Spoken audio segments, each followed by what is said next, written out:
nag-ano si Papa.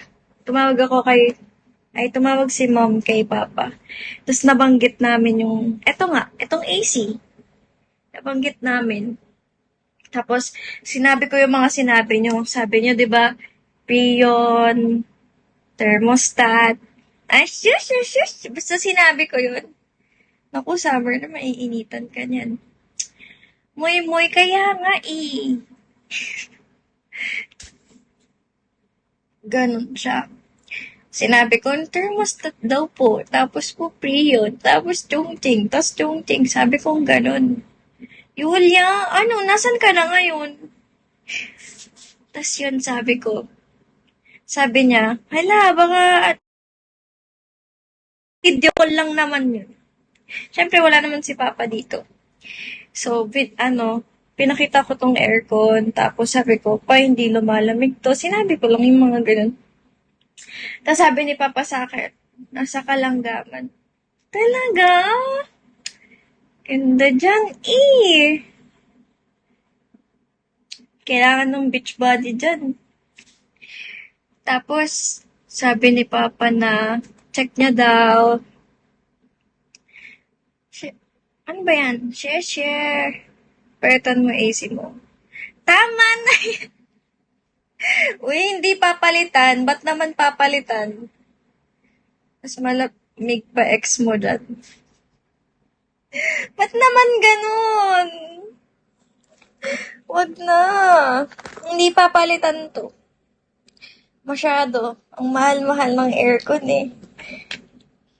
Tapos yun, sabi ni Papa na, hay nako, ang gawin mo lang dyan, Dayan, pabuhusan mo yan ng mga 5 pitchel ng tubig sa likod daw.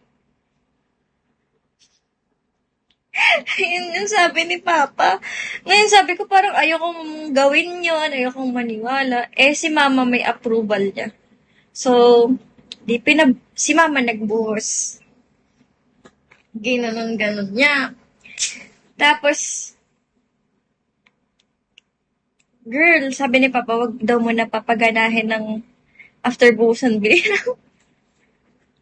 Hindi, yung likod lang niya, yung pinakalikod lang. Tapos, nung binuhusan ni Mama, wag daw muna namin gamitin. Siguro mga 30 minutes namin hindi ginamit. Tapos sabi ni Papa, sige na, i-open nyo na yan. Sabi niya, i-open na daw. Di in-open namin yung aircon. Girl, pag open ng aircon, ang lamig, girl! Ang lamig na. Well, Papa talaga Wala pa naman akong believe nung una. Hindi, malamig na siya. Sabi ni Papa kasi sobrang tagal na din hindi nakiklining, ganun. Tapos sabi ko, hindi po, lagi ko po ito kiniklining. Sabi ko, ganun. Sabi niya, bakit sa likod ba nakiklining mo yan? Hindi naman, diba? Laging yung sa harap lang, yung filter lang sa harap. Yung likod niya sobrang dumi na kailangan na talagang mabuhusan yan. Sabi niya, buhusan ko kaya aircon dito, di masyado malamig ano ba yan? Window type ba yan? Tapos sabi ko kay Mama, nag-thank you ako kay Mama kasi siya nagbuhos. Kasi kung ako nagbuhos, pati yung motor, bubuhusan ko. Ba't naman ganun? Yung motor ng aircon, pati yun mabubuhusan ko. Ayun yung uunahin ko. Kasi nakita ko parang medyo madumit. Parang medyo basta may mga dust siya. Yun yung uunahin ko. Buti na lang hindi ako yung nagbuhos. Thank you, Lord. Kasi sira talaga ang aircon.